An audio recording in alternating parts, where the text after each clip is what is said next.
अस्सलाम वालेकुम, welcome to horror discussions. Friends, आज मैं आपके साथ मुल्तान में होने वाला एक बहुत ही ज़्यादा हॉरर इवेंट डिस्कस करने वाली हूँ। लेकिन उससे पहले फ्रेंड्स, अगर आपने मेरे चैनल को सब्सक्राइब नहीं किया है तो प्लीज़ मेरे चैनल को सब्सक्राइब कर लीजिए and don't forget to like, comment and share my videos.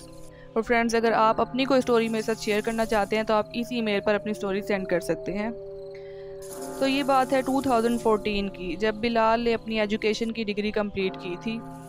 और अपनी डिग्री कंप्लीट करने के बाद उसने मुल्तान की एक टॉप यूनिवर्सिटी में लेक्चरार की पोस्ट के लिए अप्लाई किया था और बहुत जल्द उसे एक मैसेज आया कि उसे इस जॉब के लिए सिलेक्ट कर लिया गया है। बिलाल बहुत ज़्यादा खुश था, लेकिन उसका घर उस यूनिवर्सिटी से काफ़ी ज़्यादा डिस्टेंस पर था। तो बिलाल ने सोचा कि उसे इस यूनिवर्सिटी के करीब ही कोई फ्लैट वगैरह किराए पे ले लेना चाहिए, जहाँ पर वो आसानी से यूनिवर्सिटी आ जा सके। तो उसने अपने लिए वहाँ पर कोई फ्लैट ढूंढना शुरू कर दिया, लेकिन बैचलर होने की वजह से उसे कोई फ्लैट मिल नहीं रहा था। और आखिरकार उसे एक हॉस्टल में एक रूम खाली मिल गया और उसने वो रूम अपने लिए बुक करवा लिया। उस रूम का नंबर था 302 और उस हॉस्टल का ये रूम काफ़ी अरसे से बंद पड़ा हुआ था और उस रूम में कोई भी नहीं रहता था। तो बिलाल जब उस रूम में गया और उसने उस रूम को देखा तो वो काफ़ी अच्छा और बहुत प्यारा बना हुआ था रूम। लेकिन जब बिलाल उस रूम के अंदर गया तो उसे बहुत ज़्यादा घुटन महसूस हुई, इस तरह जैसे किसी बहुत देर से बंद कमरे में इंसान जाता है तो उसको अजीब सी घुटन महसूस होती है, उसका सांस लेने में प्रॉब्लम होती है। तो बिलाल को इस तरह की प्रॉब्लम हो रही थी, लेकिन उसने सोचा हो सकता है बंद रहने की वजह से इस रूम में मुझे इस तरह से घुटन हो रही है, तो आहिस्ता आहिस्ता ठीक हो जाएगा।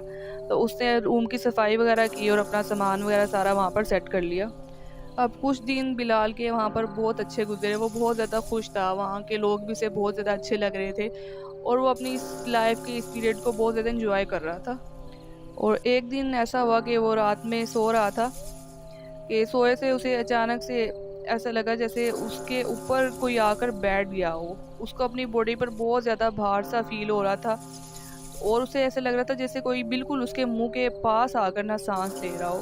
तो वो उसको अजीब सा फील होने लगा और उसने एकदम से आंख खोलकर देखी तो वहाँ पर कोई भी नहीं था। तो उसने देखा कि विंडो खुली हुई है रूम की और वहाँ से बहुत तेज़ हवा आ रही है।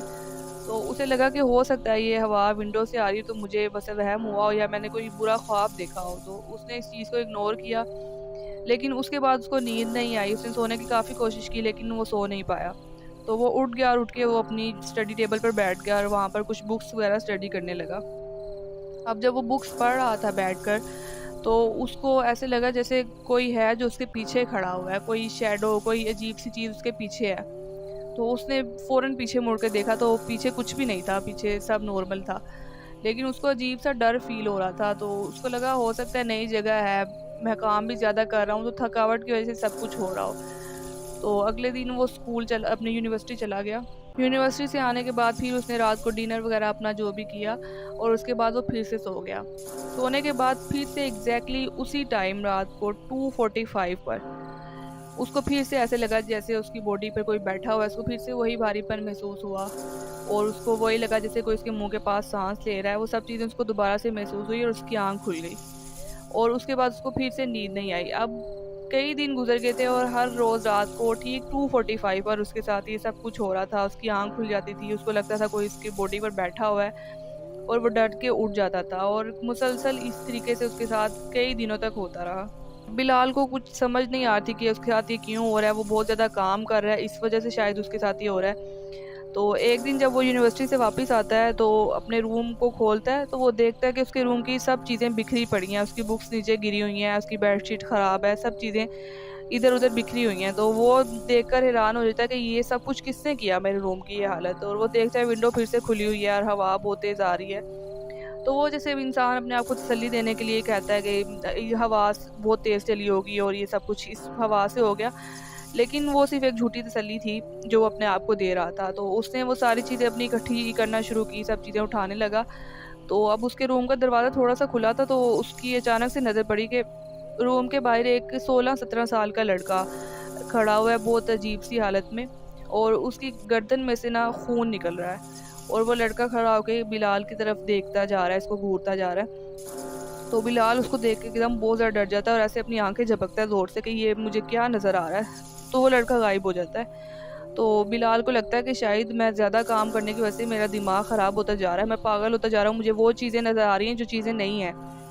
तो वो बहुत ज़्यादा परेशान हो जाता है और इसी परेशानी में वो घर से बाहर चला जाता है। तो बाहर वो जाता है तो उस हॉस्टल के बिल्कुल सामने ही एक किराने की दुकान होती है और वो जो किराने वाले अंकल होते हैं वो उनकी बिलाल से काफ़ी अच्छी दोस्ती हो चुकी होती है। तो वो उनकी दुकान पर चला जाता है और जाकर बैठ जाता है। तो वो अंकल बिलाल से पूछते हैं कि बेटा क्या बात है, आज तुम काफ़ी परेशान लग रहे हो।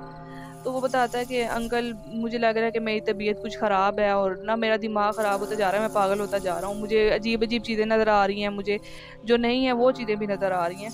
तो वो अंकल कहते हैं बेटा मुझे एक बात बताओ कि तुम इस हॉस्टल के किस रूम में रह रहे हो? तो बिलाल बताता है कि रूम नंबर 302। तो जब अंकल ये रूम का नंबर सुनते हैं तो वो एकदम उनके मुँह में भी परेशानी सी आ जाती है। तो बिलाल पूछता है कि क्या बात है अंकल, आप ऐसे परेशान हो गए हैं रूम का सुन के?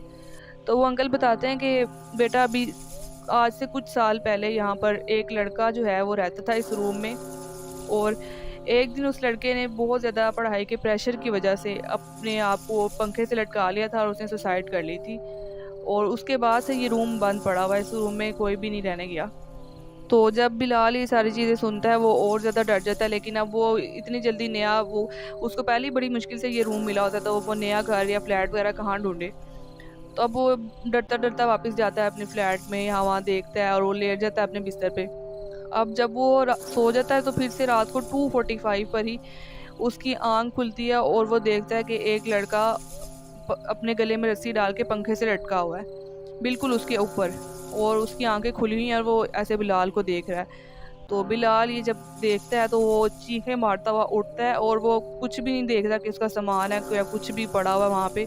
वो सब कुछ छोड़ छाड़ के उस अपने रूम से और उस हॉस्टल से बाहर भाग जाता है और फिर वो पूरी रात अपने एक दोस्त के घर गुजारता है और उसके बाद वो अपने दोस्त को कहता है कि मैंने तो अब उस रूम में बिल्कुल भी नहीं जाना है।